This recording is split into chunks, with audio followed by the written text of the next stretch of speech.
Welcome, champions, to the next overview and tier list ranking featuring the newest champion.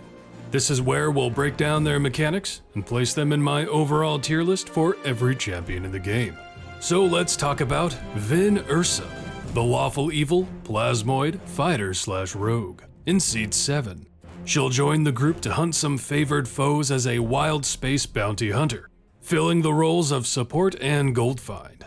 Her attack, Laser, will fire a shot from her relay at a random enemy. Pretty basic. Her ultimate will also target a random enemy, dealing one hit of bud damage, with a native 20% chance to critically hit, which increases additively by buffs to crit chance. While it is, quote, random, it is not entirely random, as it will prioritize enemies that are not already her favored foe, which we'll detail in a moment. And this is important because if her ultimate critically hits the target, they will become a creature added to her favored foe list for the rest of that adventure. So you can potentially mark every enemy type you run into in your current adventure as one of her favored foes. Her favored foes are determined by her Bounty Hunter formation ability, which will be picked randomly between the monster types found in the current adventure, and can be built upon with that ult of hers. Favored foes will drop more gold and take more damage through this formation ability. That being said, her main source of damage buffing comes from her first specialization choice, which determines how her positional formation ability will work. You will choose either front deck or rear deck, which will either increase the damage of champions in the front 2 columns of the formation or the back 2 columns of the formation. This will be increased by Vicious Vantage, which will increase the potency of your chosen deck specialization for each favored foe Vin has, stacking multiplicatively. And do note, with Vicious Vantage, buffs apply to the pre-stack multiplier, meaning this will scale quite well. Now, do note, this does not mean how many favored foes are on screen.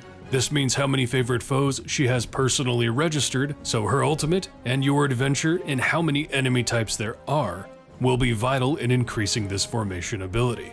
She also increases the effect of her deck choice with Contract Negotiations, where it will be increased for each bounty contract you use in the adventure you're currently in, stacking multiplicatively up to 100. This does have a hard limitation though, as it will never be scaled by gear, though there is a feat for it. That being said, if you do a full 100 for a run, it is a goddamn hardy boost, like Jesus. And for a little sprinkle on top, like Commodore Crux, she has Wild Space Lover, making her available for every Xerxes adventure, regardless of restriction. They like that ship, y'all. She has 2 specialization choices. The first we covered, in that she has to choose the front or rear deck for her positional formation ability. The second is a choice in increasing the damage of champions on the good/evil axis between evil, neutral, and good. A very clear pick here, simply choose the alignment of the DPS you intend to actively use. Her equipment increases all damage, 1 in her Bounty Hunter, 1 for her Vicious Vantage, both used to scale up her deck specialization choice, 1 for each of those specialization choices, and 1 for her ultimate cooldown. Her feats are interesting, offering some flat critical strike increases for when you need to use her ult to take some favored foes, and plenty to boost the likes of Vicious Vantage and Contract Negotiations, with some flat gold find and increases to her Bounty Hunter gold find, but no attribute bonuses or direct increases to her specialization choices, including front or rear deck. So let's talk about her event, Midsummer. No, not that one. This year we have Vin Ursa, Valentine, and Eliwick. A pretty strong showing of choices. As Vin Ursa is pretty good herself, Valentine is an amazing damage buffer that scales up other positional buffs, and Eliwick is a great source of gold find, and the only gold find in her seat. As always, try to full epic all of those you can, while keeping in mind it is Eliwick's last year before she is retired, meaning after this event, she will only be obtainable through time gates. Some good options, but if you're looking for a hard focus, I would recommend either the newcomer, Vin Ursa, or Valentine, depending on what your formation is needing. Now what about her achievement and adventure variants? Her achievement will just require you to use her in multiple adventures, needing to gain 100 new favored foe types with her ultimate ability. Slot her in your formation and be sure to get that ultimate critically hitting on some new favored foes. Her variants stay true to the theme of her starting in the formation and allowing her to be moved but not removed from it.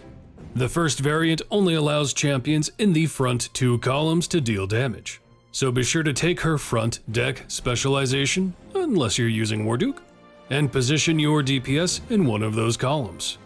The second is a bit interesting.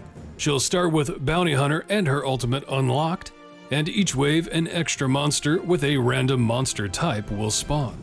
It will not drop gold or count for quest progression, but this will be a great time to stack up her favorite foe count, and directly increase her buffing potential through Vicious Vantage.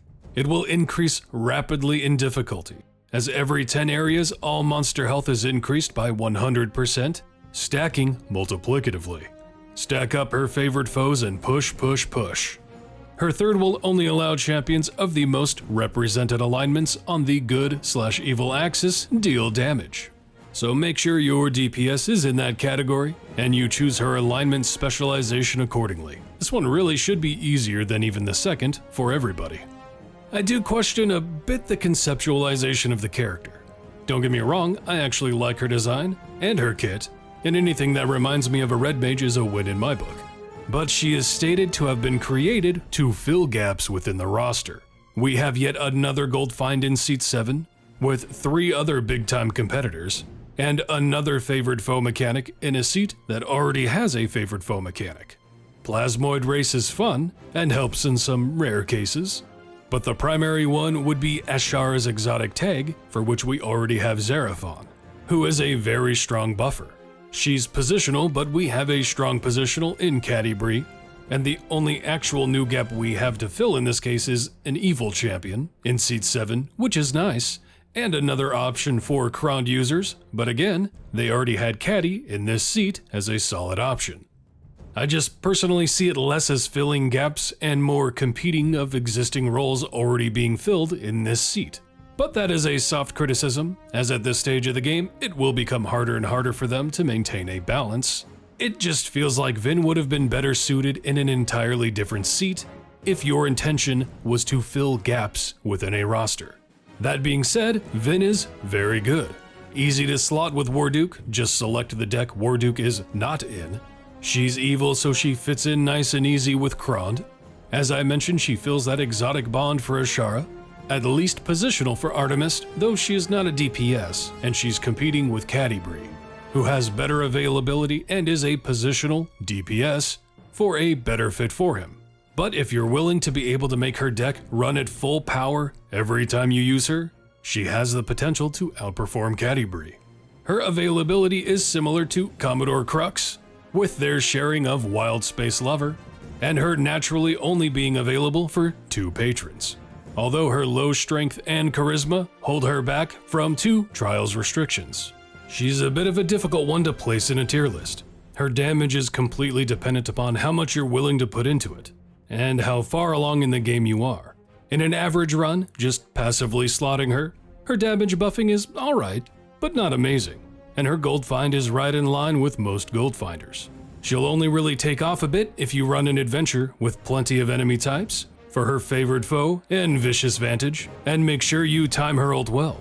Then if you do that, and you're in the very late game, or just willing to pop 100 bounty contracts, her damage buffing will skyrocket. Though you can even just use a few to boost as you need. The average player is likely not to reach this high plateau of hers, at least not persistently. It varies wildly, but because of the high potential, mixed with the usability, I'm going to land her in a high A, right with her Wild Space compatriot, Commodore Crux. Thanks for hanging around today. Do me a favor and give me a click on that like, sub, and bell. Leave a comment on what you think of Vin Ursa. And always remember, have a hell of a time out there, champions.